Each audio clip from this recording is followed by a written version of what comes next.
Rail line চলে আসবে আমার শেরপুর জেলায় এবং মেডিকেল কলেজ নিয়ে আমি কাজ করছি। সুতরাং আমার শেরপুর সদরবাসীর আর কোনো কষ্ট হতে আমি দিব না।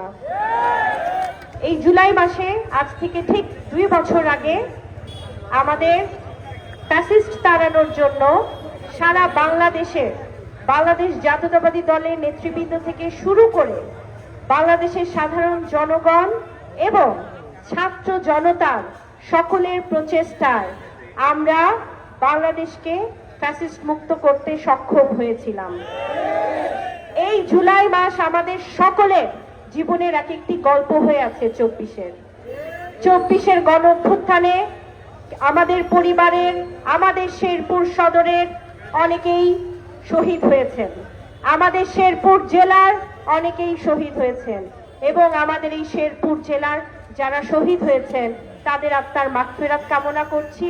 মহান আল্লাহ তাআলা তাদেরকে জান্নাতবাসী করুক এবং তাদের পরিবারে আল্লাহ তাআলা শান্তি বয়ে আনুক, এই কামনা করি। একই সাথে সারা বাংলাদেশের সকল শহীদ পরিবার যারা আছেন সকলের জন্য দোয়া করি আমরা, তারা যা হারিয়েছে তার বিনিময়ে মহান আল্লাহ তাআলা যেন তাদেরকে শান্তি দেয় এবং তাদের এই শোক এবং বেদনা সহ্য করার তৌফিক দেয়।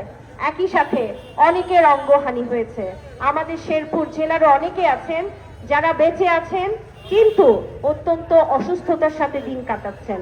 তাদের জন্য আমরা দোয়া করি এবং সব সময় আমরা তা চাই এবং আপনারা জানেন বাংলাদেশ সরকারও তাদের জন্য কিন্তু জুলাই গণ অভ্যুত্থানে যারা আহত হয়েছেন, যাদের অঙ্গহানি হয়েছে তাদের জন্য মাননীয় প্রধানমন্ত্রীর কিন্তু বিশেষ প্রণোদনা আছে।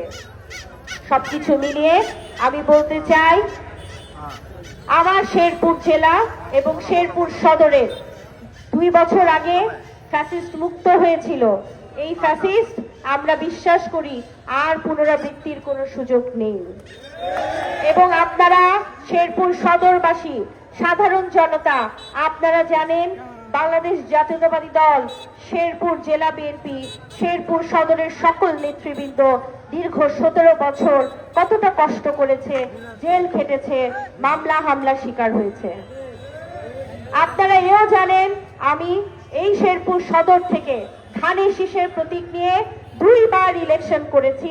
মাননীয় প্রধানমন্ত্রী জনাব তারেক রহমান আমাকে বারবার মনোনীত করেছেন এই শেরপুর সদরের হাল ধরার জন্য এবং আমিও এই দায়িত্ব অত্যন্ত দায়িত্ববানভাবে গ্রহণ করেছি এবং ইতিমধ্যে জাতীয় সংসদে আমার শেরপুর সদর মানুষের জন্য সদর হাসপাতালের ব্যবস্থাপনা যেন ভালো হয়, সদর হাসপাতালে সিট সংখ্যা যেন বাড়ে।